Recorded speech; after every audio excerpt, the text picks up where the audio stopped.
Hi, Greg Unthink with the Referred team at Remax Preferred Group, and in this short video, I'm going to talk about how to improve your credit scores for the purpose of buying a home. And recently, I'd sent out an email to many of you who are looking at this now, asking what kind of information can I give to you this coming year that would be most helpful. And the majority of responses that I got had questions to do with credit and credit scores. So I've put together a short little tutorial about some things that you can work on. However, I'm going to put together a longer, more detailed report for you and get that out to everybody, but I wanted to get you some information right away. So for those of you who are just getting started in the process and might not have a lot of idea about credit and credit scores, there are three credit bureaus that your mortgage lender is going to refer to, and they're going to get what's called a credit score. And what that is a numeric reflection of how you pay your bills and of your financial history. All three credit bureaus are independent. They don't really talk to each other. They don't work together or anything like that. And sometimes the scores can really vary from one bureau to another. So it's important to know what your scores are. And the first bit of advice is if there is a big difference between the scores, you certainly want to find out what's causing one bureau to report one way and another to report another way. For the purpose of buying a home, your target minimum on the credit score should be a 580. And this is the middle credit score. So out of the three, the middle number needs to be a 580 or higher. Once you get to the 620 level, then you start to get into some other programs that either offer the lowest possible down payment or grant money for down payment and things like that. So if down payment's an issue, then you're going to want to be focused more towards a 620 or higher, with the most options beginning at the 640 level.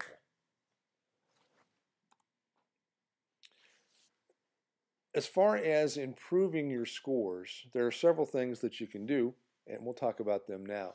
The first thing, and it kind of goes without saying, is that you want to pay everything on time for at least 12 months, preferably 24 months. You really don't want to have too many issues where you've had trouble making revolving payments. And a revolving payment is a payment where you've agreed to pay on time a certain day of a certain or of the month, and you meet that obligation each and every month, and each time you do that, then it's going to improve your score. So you really want to focus when you decide to buy a home, excuse me, you really want to focus on paying those obligations on time.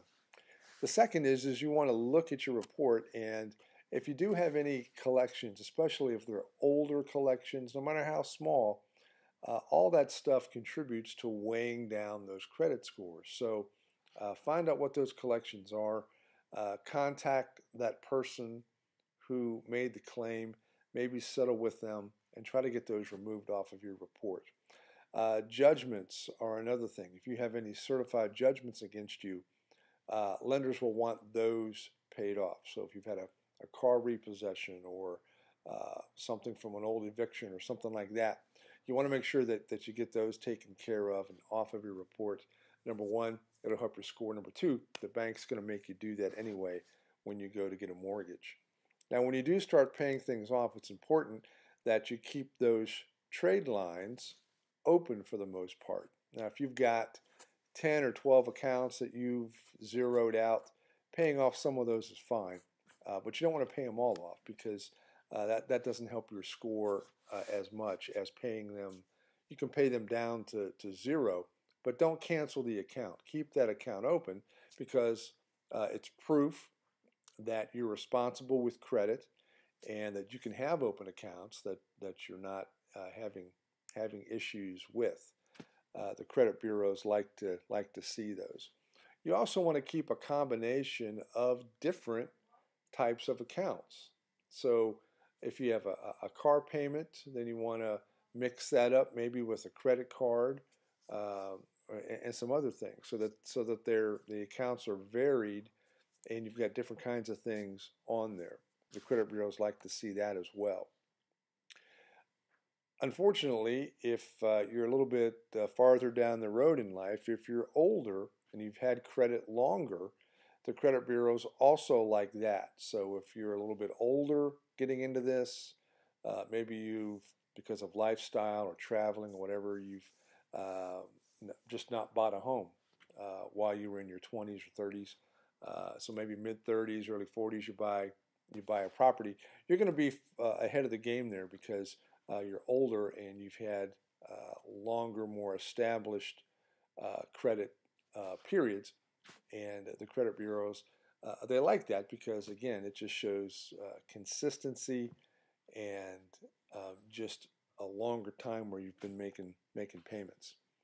One thing you want to try to do on credit card balances, especially, is you want to watch those, watch the limits on the credit card, and don't carry balances from month to month, and especially don't carry balances that are close to that limit. You can actually never have a late payment on a credit card, but if you keep a balance right at your limit, it's going to hurt your score, not help it. And again, it comes into play with just being responsible with your credit.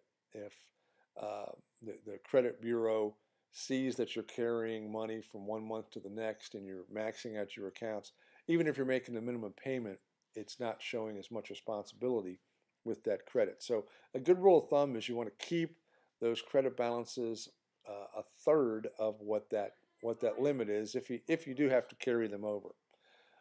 Another trick is that you can get your balances raised. So let's say you've got a $1,000 limit on your card. You've got $600 on that card. Well, you're over that 1/3 threshold, which is going to hurt your score.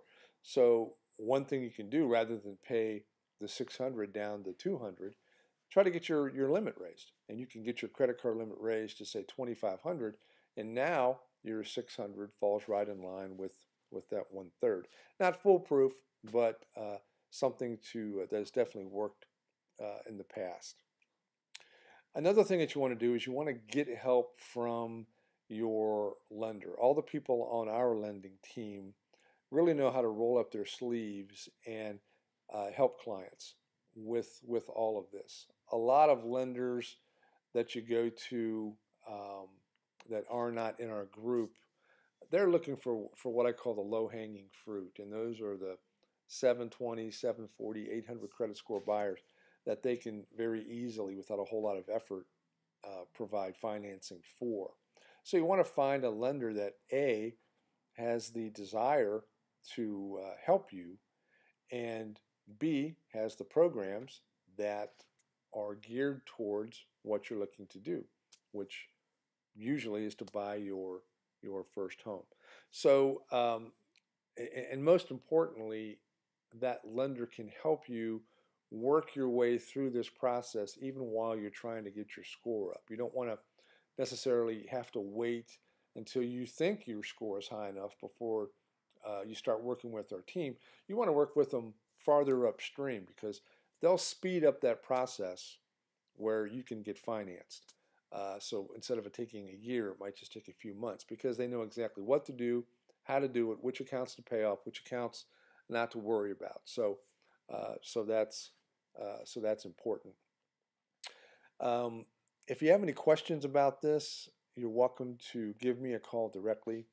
Again, Greg Unthank with the referred team, and my direct line is 513-828-2088, and I'd be happy to conduct a short over-the-phone consultation with you, ask you a few questions, find out kind of where you're at, and then be able to give you some real good coaching as to who are the best people and the best programs to talk to. And then once we get that lined up, then we can put together a game plan for getting you the best buy on a home. If you want to go to our website and you can view other videos there, there's a video blog that you can jump on and get lots of other great information before talking to us. That's fine. That's at howtobuyahomeincincinnati.com. So thank you very much for watching this. and best wishes with your credit and with your home search.